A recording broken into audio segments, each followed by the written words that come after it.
बाबा अधा में जाम और अधा में रैयत, आधा में जाम आधा में रैयत। आधा में जाम आधा में रैयत। जाम माने राजा जो जम के बैठता है। राजा गद्दी पे कैसे बैठता है? जम के बैठता है। या कोई बोलेगा सभा में से तो भाग खड़ा होगा? जम के बैठता है। तो उसको कहते हैं आधा में जाम और आधा में रैयत माने प्रजा। क्या? सारी राजाई की जितनी भी इनकम होती है टोटल, चाहे राज परिवार की इनकम हो चाहे प्रजा की इनकम हो, सारी राजाई की जितनी भी इनकम होती है उसमें से आधा हिस्सा राजा और राजा का परिवार यूज करता है और आधे में सारी रैयत पलती है। नहीं मानो तो बड़े बड़े किले बने हुए हैं इंडिया में आज भी, और उन किलों की हिस्ट्री मिल रही है। चलो दिल्ली का किला ही देख लो, आगरे का किला देख लो, कितना बड़ा बना हुआ है, कितना पैसा खर्च किया होगा है, कितने बड़े बड़े पत्थर दूर दूर से लाए होंगे पहाड़ों से काट काट करके।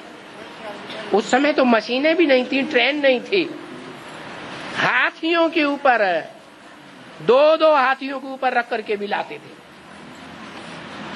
लाने वाले प्रजावर्ग के लोग थे या राज परिवार के लोग थे?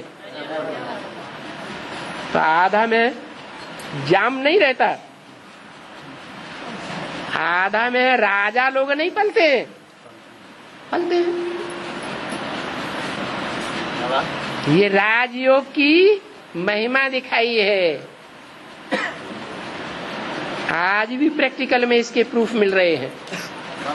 राजयोग से जो राजा इस लेते हैं उनको कितनी प्राप्ति होती है।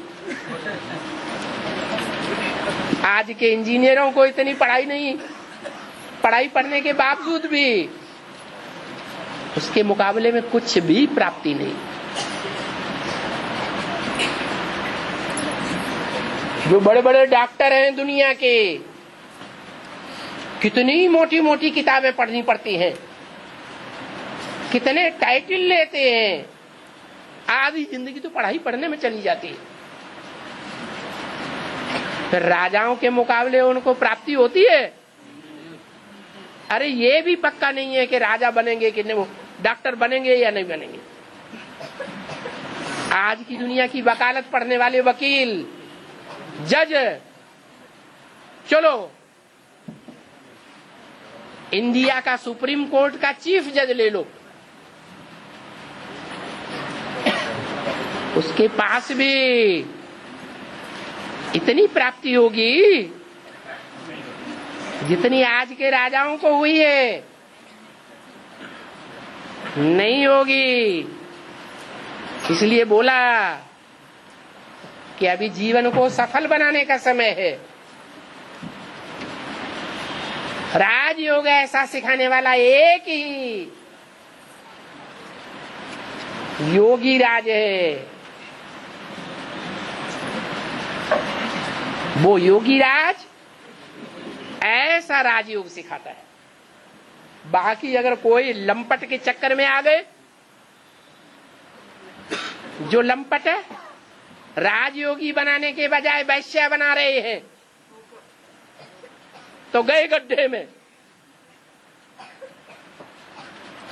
जन्म जन्मांतर प्रजा वर्ग में जाके गिरेंगे, क्योंकि कन्वर्ट हो गए, एक को छोड़ दिया।